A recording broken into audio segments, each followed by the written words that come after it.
And let's talk about this further with the Prime Minister, Bill English. He's in our Wellington studio, and you can also watch this interview on the Morning Report Facebook page. It's being streamed live. Good morning, Prime Minister. Good morning.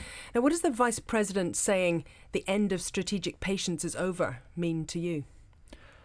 Well, it means a seriousness of intent on the part of the US, and I think we're seeing that matched with a seriousness of intent from China, who have the opportunity to put some real economic pressure on North Korea and seem to be taking that opportunity. And it is good to see the Chinese and the US leadership communicating about how to deal with North Korea and put pressure on them. So economic sanctions essentially on North Korea, is that something that was touched on at all when you spoke with the Chinese Premier here not long ago? Only in very general terms. In general terms that they were willing to do it? Well, in general terms about their concern about North Korea, where they've had a long and pretty close relationship. But you get the sense from their public statements that they're concerned about the stability of the North Korean leadership. I mean, from our point of view, the path through this has always been about diplomatic pressure and sanctions. As you just heard Mike Pence say, the nuclear tests are unlawful. They've been sanctioned. They've been subject to UN resolutions and so on.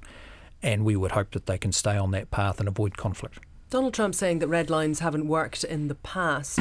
Do you think that these comments coming from the US administration are pushing what is an already volatile situation too far? Well, they're certainly raising the pressure, and now concerted pressure from the US and from China. No one quite knows how North Korea will respond to that. Okay.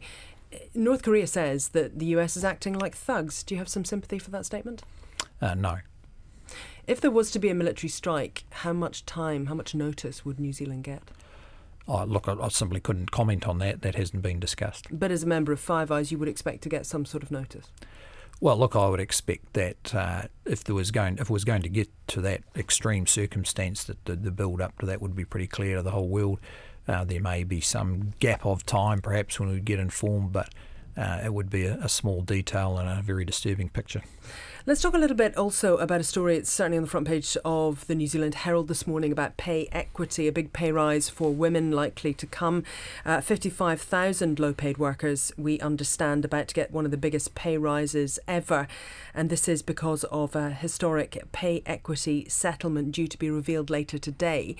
This is something that's going before Cabinet, I understand, this afternoon. Is your recommendation to Cabinet that it should be signed off? Well, the government entered negotiations around 2 years ago with goodwill from both the government and from the unions off the back of a court case that indicated the courts would construe the Equal Pay Act as dealing with pay equity. Alongside that, there's been discussion with business and government and the unions around a new Pay Equity Act rather than using the 1970s legislation. So, Cabinet will be discussing the issue today, and we may have more to say about it later. Okay, does that mean that it's something that you would support? Because this is coming off the back of the Christine Bartlett case that many people will remember regarding care workers. Well, look, as I said, the government's been involved with goodwill in negotiations now for a couple of years.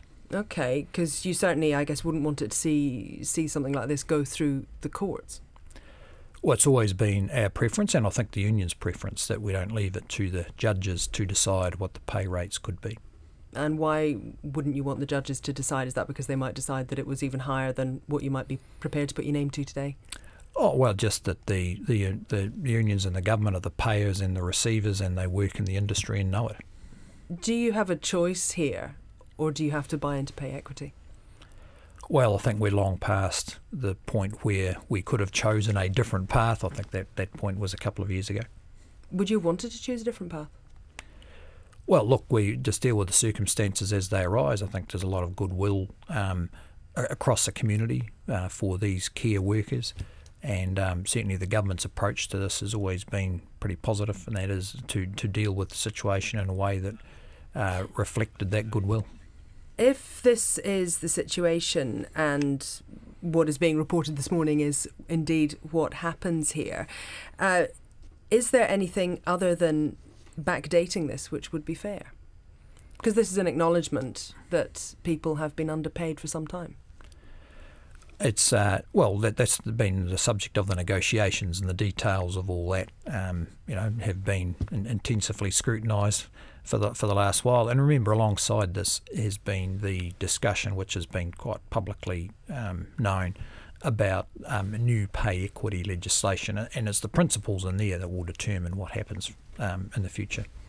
That determines the future. What about the past, though? Would you feel it was reasonable if people are going to be getting some sort of settlement today, that this would be backdated because they presumably have not had pay equity the whole time they've been working?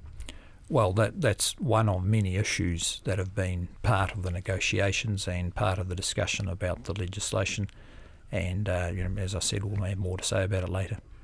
We understand Christine Bartlett is going to be at Parliament today. This surely is an acknowledgement that this is something that will be decided today.